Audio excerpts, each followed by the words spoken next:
Hi, and welcome to Sports Bets for Free Fantasy Football by Position 23-24 season. My name is Scott Jenkins. I'm your host, just a local sports bettor and fantasy player here in Phoenix, Arizona. And hopefully today with our projections and your projections for fantasy, it'll be a fantastic draft for you leading up to this fantasy season. In the first couple episodes, we went over quarterbacks, then tight ends. We're going to get into we're going to put the two of them together in kicker and defense and special teams. They're important when it comes to points, as they sometimes can make the difference, but normally not drafted until the last few rounds of the draft. But we'll get right into those. Justin Tucker, obviously rated number 1 at kicker with Baltimore. They kick field goals. Maybe this year they punch it in a little bit more. But when Tucker has 60-plus yard distance, he's a weapon from anywhere, especially if you're giving 5 or 10 points or how many ever points for 50 and 60-yard field goals. Tucker's a great one to have. Number 2, Evan McPherson. Normally with kickers, we go with teams that score points. So that's why McPherson's going to be at 2. With the Bengals, been a solid kicker for them for the last few years for sure. 3, Harrison Butker with the Chiefs. Should be the number 1 offense probably again in the league. And when that happens, you need guys that either make extra points and kick field goals, and that's definitely going to be Butker on that one. 4, Jake Elliott with the Eagles.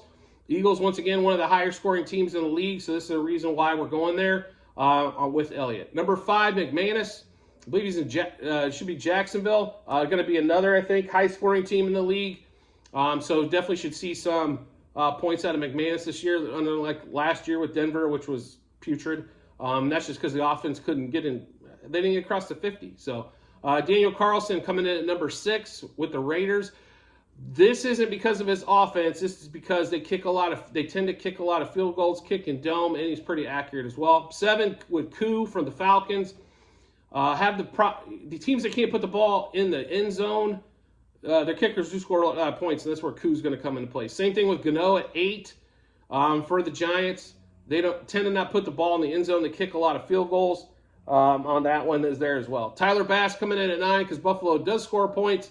And they put it through there, but Bass, they're going to. And then Cameron Dicker, I think the Chargers are going to score points. Should be a good there. Jason Myers kicks in all conditions at number 11. Number 12, Zerline with the Jets. I think that could be another area. If Breece Hall's not back right away, maybe they struggle a little bit in the red zone. They put up some field goals early.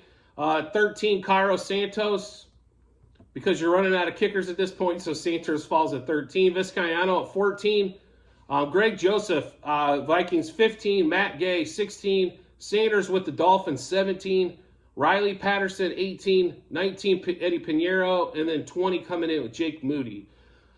I will say this on kickers. You don't want to be left with the bottom of this field, but normally nobody drafts 2 kickers unless they're required to. So you can grab, I think, anybody through 1 through 10 would probably be solid enough for your fantasy team. Obviously, I think you'd rather have 1, 2, 3, or 4 if you can grab one. So maybe be one of the first guys to take a kickers, but you don't want to take them too early. If it's a 16-round draft, you shouldn't really be looking at a kicker till round 14.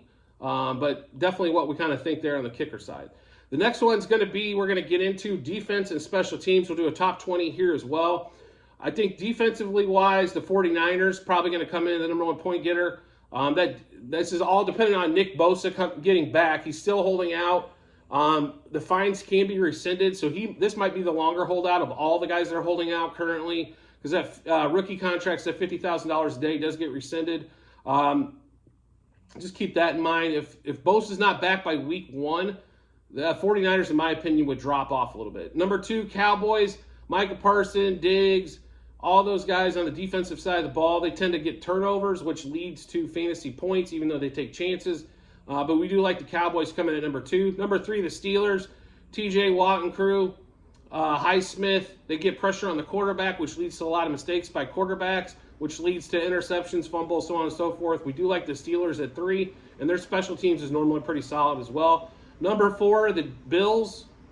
Von Miller being back is definitely going to help on that side. They have a good secondary. They can pick the ball off. So that's why we have the Bills at 4. Number 5, the Jets, Sauce Gardner, Quentin Williams. Enough said, almost anyway. So the Jets had a solid defense last year for sure. One of those top 10 defenses.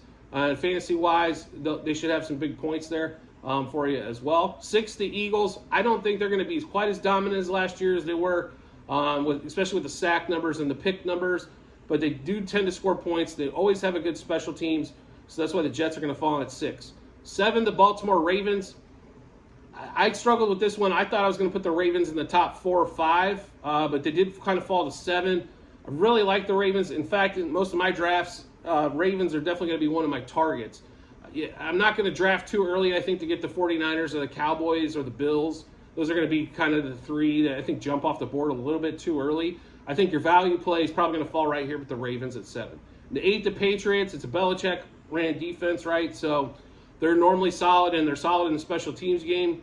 One of those teams is going to get a punt return for a touchdown, intercept one for a touchdown. They tend to do that in some games that make fantasy wins for you during the season. Number 9, the Packers. They looked tremendous the last probably 6 to 8 weeks of the season last year. Unfortunately, the offense for the Packers didn't do anything to help them along, but the defense definitely held up its end. Jaire Alexander, fantastic. If they throw the ball his way a lot of times it ends up in his hands. Number 10, the Seahawks. The Seahawks have definitely, they give up points, but they do create turnovers and always have. So when I'm drafting fantasy defense and special teams, I'm not necessarily worried about how many points they give up. I am worried about can they create turnovers in order to get points. So sometimes they're going to give up 450, 500 yards. It happens, right? Not every defense has a fantastic week. The question is, can we get a pick or special team, which the Seahawks definitely tend to do. Number 11, the Broncos. The Broncos defense was pretty solid last year. The problem is they were on the field a lot. They have the best probably corner in the game in Patrick Surtain II. So we do like the Broncos quite a bit as well. The Bengals, who seem to come up in pressure situations, Hendrickson, the back end of it, they did lose 2 starting safeties in free agency, but they do tend to get some turnovers as well. The Panthers coming in next. This Panthers team, I think, is going to be on the field just a little bit too long. That's why I dropped them down as far as we did.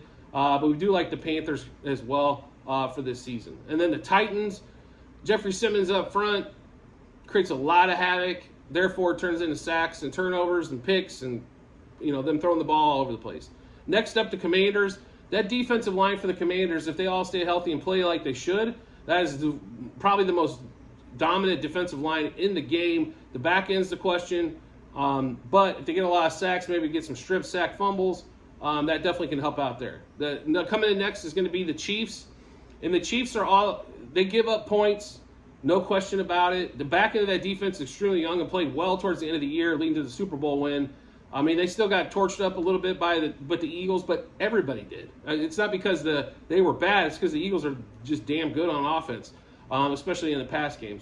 But we do like the Chiefs coming in there. The Bucs would be a lot higher, I think, but unfortunately, they're going to be on the field 40 minutes a game. With that offense is just horrid. So that's why the Bucs fall so far. Saints, I think, are just getting a little old in the tooth. And that's why they fall down from where they've been in years past as well. Cameron Jordan just signs an extension to kind of hopefully play till he retires in New Orleans. And everybody else is just getting a little bit older, maybe a little bit slower. Maybe they're not quite as, devastating in the defensive side of the ball. That's why they fall down there. And plus, I think they're going to be on the field a lot again. I don't think that Saints offense is going to muster much. And then the last for us is going to be the Browns. Myles Garrett, obviously the feature there with the sack totals and things. The Browns defense did not hold up last year quite a bit, but is one of those things too. I think they played a lot of downs. If you can hold the ball on the offensive side for 35 to 38 minutes, you will be surprised at how well your defense plays. Right? If they only have to play 22 to 25 minutes every game, they will look tons better than what they normally do. So that's going to be the breakdown for us on fantasy ranking of kickers and special teams. We have went over quarterbacks. We've went over tight ends in the previous episodes, and then we've got running backs and receivers to come. So make sure you check out those episodes that are coming. And as always, if you could subscribe to the channel, so on YouTube, so that way you make sure you get the information first, whether it's fantasy, baseball betting, football betting that's coming up. NBA will be coming around the corner as well before too long. So we get into the meat of the betting season, so to speak. So make sure you subscribe to the channel so you can get all of our information first, combine them with what you like, and then make your picks and hopefully win quite a bit of money. And I look forward to seeing you on the next episode.